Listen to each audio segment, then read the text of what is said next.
So after the conclusion of chapter one test, seems like there's been some problems with absolute value equations and inequalities. So I thought I would do a couple of problems because it's possible that the final exam might have a problem like one of the following. All right, so when we talk about absolute value, I still like to call them the distance from zero bars instead of the absolute value bar, absolute value, but the distance from zero bars. For example, what number has a distance from zero of 4? Well, there's going to be two answers, x equals 4 and negative 4.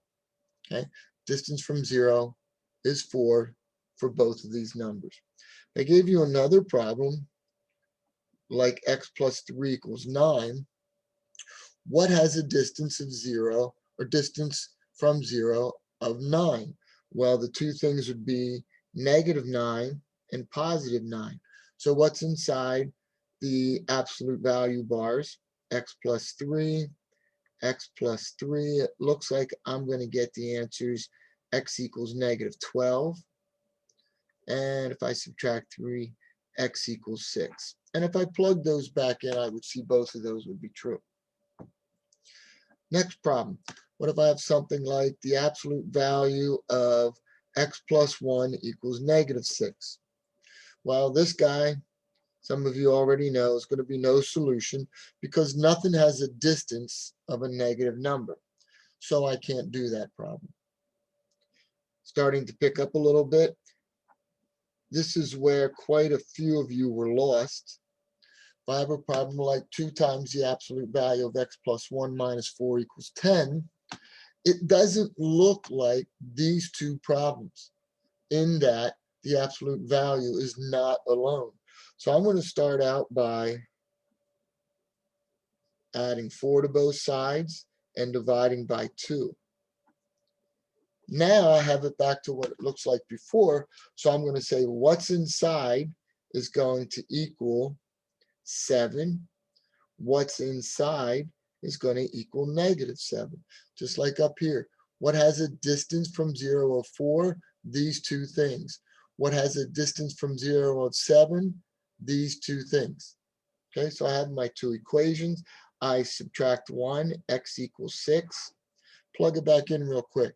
6 plus 1, 6 becomes 7 times 2 is 14 minus 4 is 10. If I subtract 1, I get negative 8. If I plug it in here, I get negative 7. Absolute value is 7 times 2 is 14. So I was able to get the two answers that I was looking for. Let's jump to inequalities. Absolute value of x is less than 4. Now, if I was to do this and think of this as an equals, I would be going along the lines of what's inside equals 4 and what's inside equals negative 4. So I'm going to consider these my two important points right now, 4 and negative 4. And I'm going to put these on a number line. I know that it's not equal to, so these are going to be empty. And now the quickest way I do it is test. It's either going to be a number between these two, or it's going to be the outskirts. So if I'm looking for a number between these two, like 0, if I plug 0 in, does the absolute value of 0 less than 4? Yes, that's correct. So my solution is going to be any number between negative 4 and 4. If I wanted to write that in interval notation, it would look something like negative 4 to 4 with parentheses, not square brackets. And if I wanted to do it in set builder notation, the set of all x where x is between these two, negative 4 is less than x is less than 4.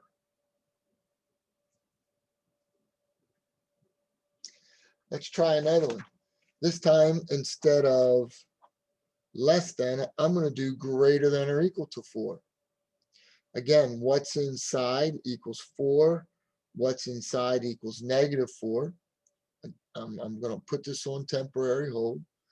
I'm going to go draw my number line. This time it's equal. So negative 4 is going to be closed. Positive 4 is going to be closed. If I plug in 0, it doesn't work. If I plug in 6, that does work. So all numbers to the right of 4 are going to work.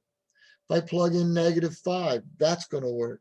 So all numbers less than are going to work. So this time my solution is going to be from -infinity to -4 square bracket, union symbol, 4 to positive infinity.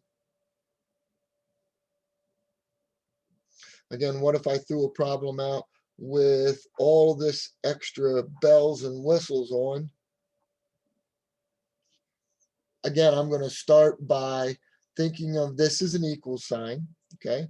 But I can do operations on inequalities. I can add 4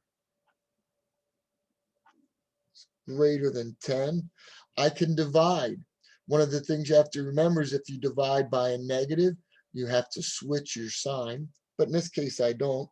So I'm going to divide. And now I'm back to a problem like before. X plus 1 equals 5. X plus 1 equals -5. I want to find those hot spots. So I'm going to subtract 1. I'm going to subtract 1.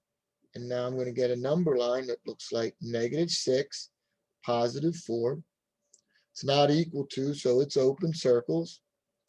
I'm going to pick a point between them. Again, 0 is the easiest one. 0 plus 1 is 1. 2 times 1 is 2. -4 is -2. That's definitely not greater. So it's not any of the numbers in between. It's going to be all the numbers that fit less than 6. Excuse me, less than -6 or greater than 4. For example, if I put in 5, 5 plus 1 is 6. 12 minus 4 is 8. That's absolutely greater than 6. So just a quick run through of a couple of problems. Hope it helps. If you have any questions, please just let me know.